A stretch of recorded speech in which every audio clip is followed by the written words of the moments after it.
Chairperson of the African Union Commission, SRSG, high representatives and special envoys and permanent representatives on both sides of the aisle.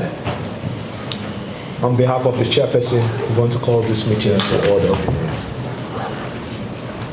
The most strategic partnership of the African Union is the United Nations. This is the fourth retreat in the series, but this is the first time our chairperson will be addressing you from the UN in the search for peace and stability on our continent. So with your permission, I will want to give the floor to the SRSG, Ambassador Parfait, to make his opening remarks, and then the chairperson will give us his keynote statement. Parfait, you have the floor. Thank you so much, Commissioner Bankole, Chairperson of the African Union, Your Excellency Mahmoud Ali Yusuf. Let me join Commissioner Bankole to indeed stress this point. What an honor to have you with us this afternoon in the room.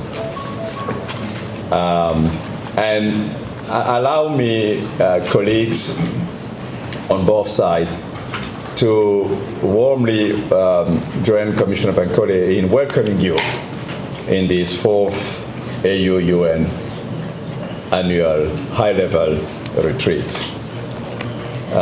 We meet only 1 week after the 10th annual conference between the chairperson of the AU Commission and the UN Secretary General, at which the leaders of our two organizations reaffirmed their commitment to the strategic partnership between the United Nations and the African Union as a cornerstone for advancing peace and security, human rights, sustainable development, and accelerating progress on AU Agenda 2030, 2063, and 2030 Agenda for Sustainable Development.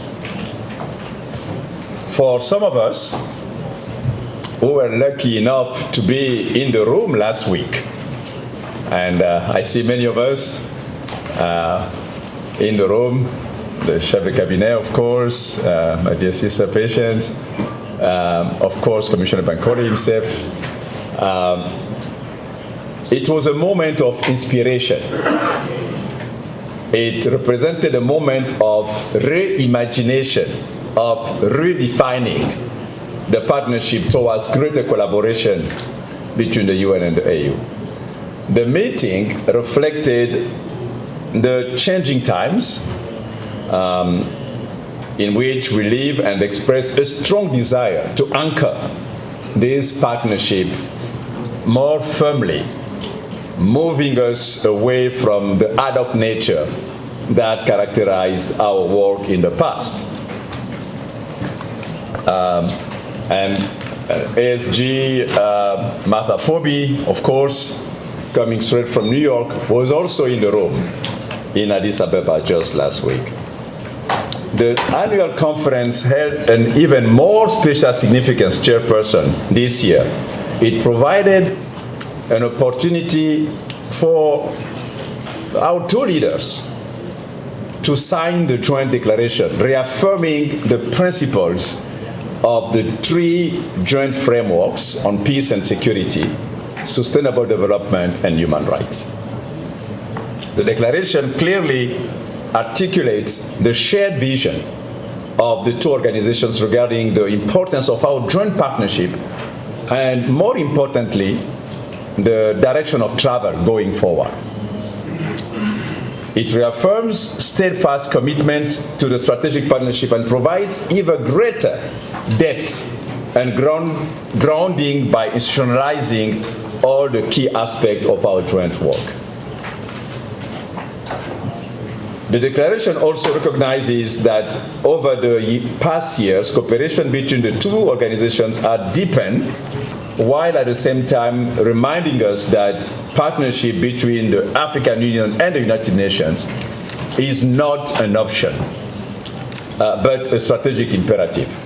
And Chairperson, this is a point that I have just, Martha and I this morning shared with colleagues who have come from our respective field offices, to say that moving forward really between us, there shouldn't be any choice. It's no longer be a personal choice. And that's why you wanted, especially at the time when the UN itself is also going through a transition, you wanted to ensure that moving forward it is predictable, it is substantive, and it is indeed a joint endeavor moving forward. Colleagues, our principals have articulated their vision in clear and concrete terms. The onus now rests with us, every single one of us seated around these tables, to translate their vision into reality. We are being called upon in our respective missions and offices to achieve great things in advancing peace and security for the people of the African continent by leveraging the full depth and potential of the AU-UN partnership. In the spirit of the two leaders, the AU leads and the UN backstops, support. And this is the manner in which we're looking forward. And as I said, these colleagues know, yourself, Chairperson, and Commissioner Bankole have been telling us, you're not territorial. But the point is, we cannot be driving anything without the AU being in the know, being in a driving seat, and enabling our endeavors moving forward. Colleagues, the challenges before us are daunting, or they can be daunting. The peace and security situation that we face are indeed deeply worrisome. From the Sahel, we have colleagues here from the Sahel to Sudan, from the DRC to South Sudan to Somalia. The conflict we seek to address have become more complex and indeed intractable. But Chairperson, we are here to listen to you, and we want really, my colleagues have come here in the spirit of respect, solidarity, and indeed partnership, to be guided by what you have in mind for us, and we are under the SG's instructions to ensure that we put the experience, the capacities that we have at our disposal to support your endeavors. So, Chairperson, thank you again, and it's such an honor to having you with us this afternoon. Thank you, Commissioner. Thank you, SRSG. Now it's my indeed great pleasure to invite His Excellency Mahmoud Ali Yusuf, Chairperson of the African Union Commission.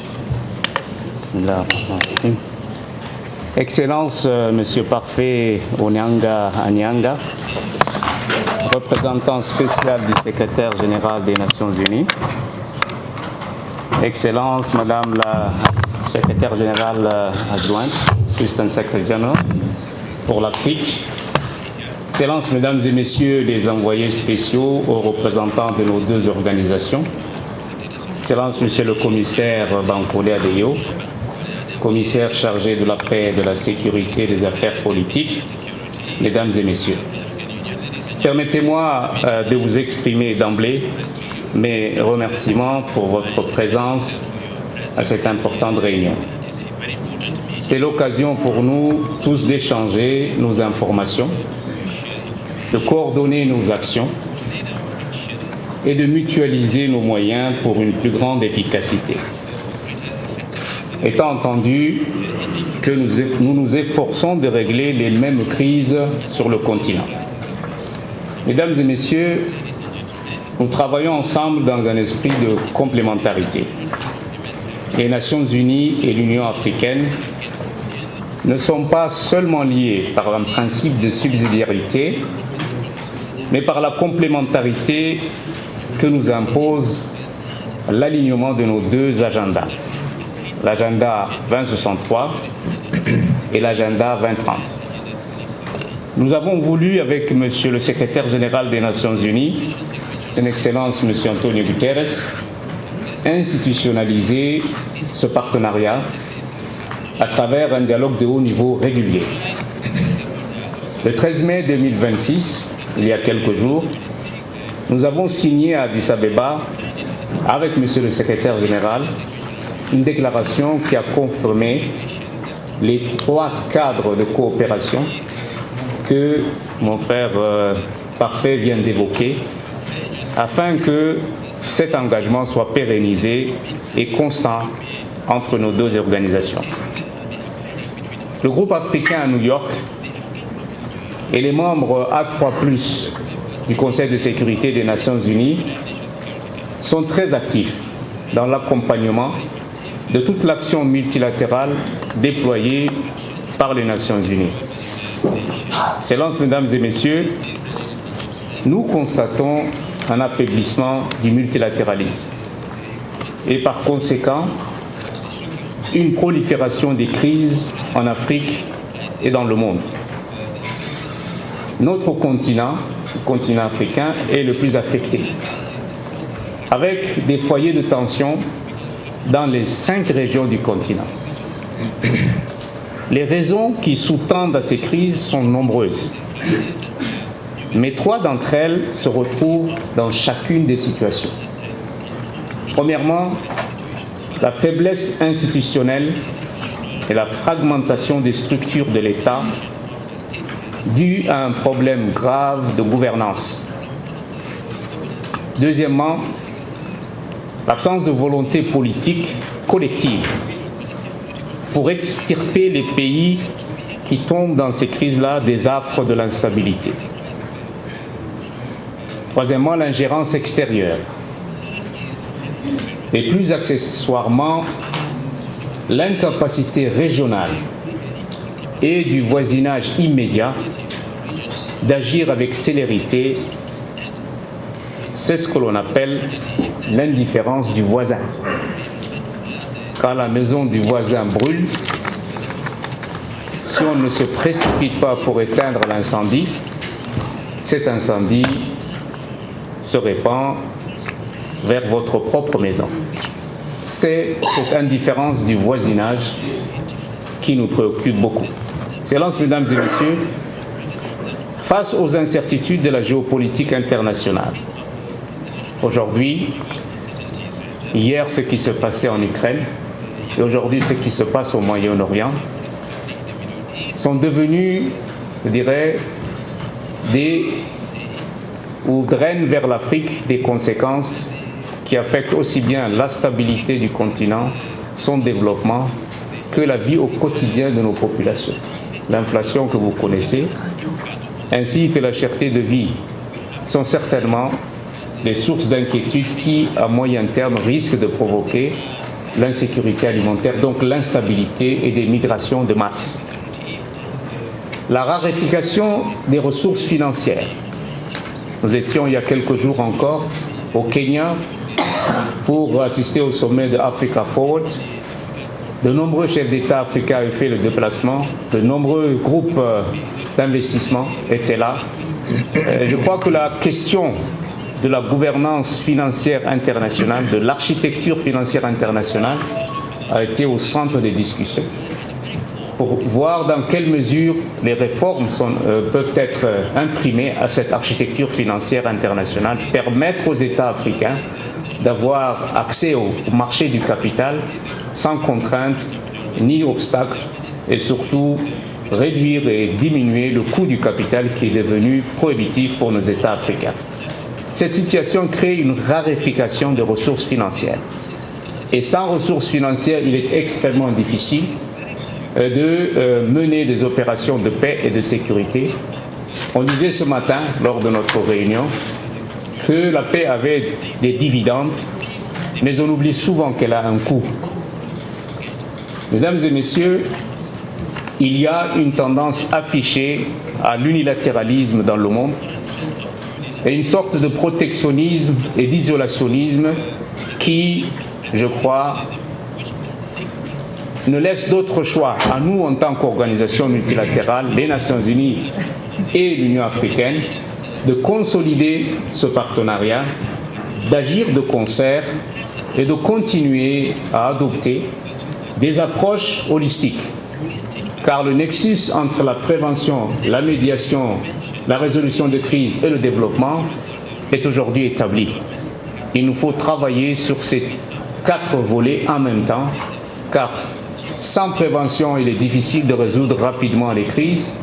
La médiation est essentielle et le développement parce que nous devons avoir des lignes parallèles d'action et pas seulement nous concentrer sur l'avant des crises, le moment des crises, mais l'après des crises post-conflit. Les situations post-conflit sont extrêmement importantes. Au regard donc de la complexité de ces crises et de leur impact sur tous les aspects de la vie de nos populations, il était extrêmement important que nos 2 organisations puissent réellement, joindre la main, ou joindre nos efforts afin que nous puissions faire la différence sur le terrain. Et aujourd'hui, je crois, et je le disais ce matin, les crises en Afrique ne régressent pas. Leur résolution n'avance pas. Les cessez-le-feu tardent à venir. Et nous sommes confrontés dans chaque région à des situations d'instabilité, parfois chroniques. Que ce soit en Somalie, à l'est de la RDC, au nord dans le Sahel, ou encore au nord du Mozambique, sans parler par des situations de pays qui sont d'une fragilité extrême, comme au Sud-Soudan, ou encore la Libye, qui n'a pas encore retrouvé ses repères en tant qu'État unitaire, et bien d'autres encore, et des crises ouvertes comme le Soudan, où la souffrance des populations, le déplacement, sont aujourd'hui insoutenables. Voilà quelques remarques introductives, Excellences, Mesdames et Messieurs, pour vous brosser un tableau assez, assez sombre, mais c'est la réalité.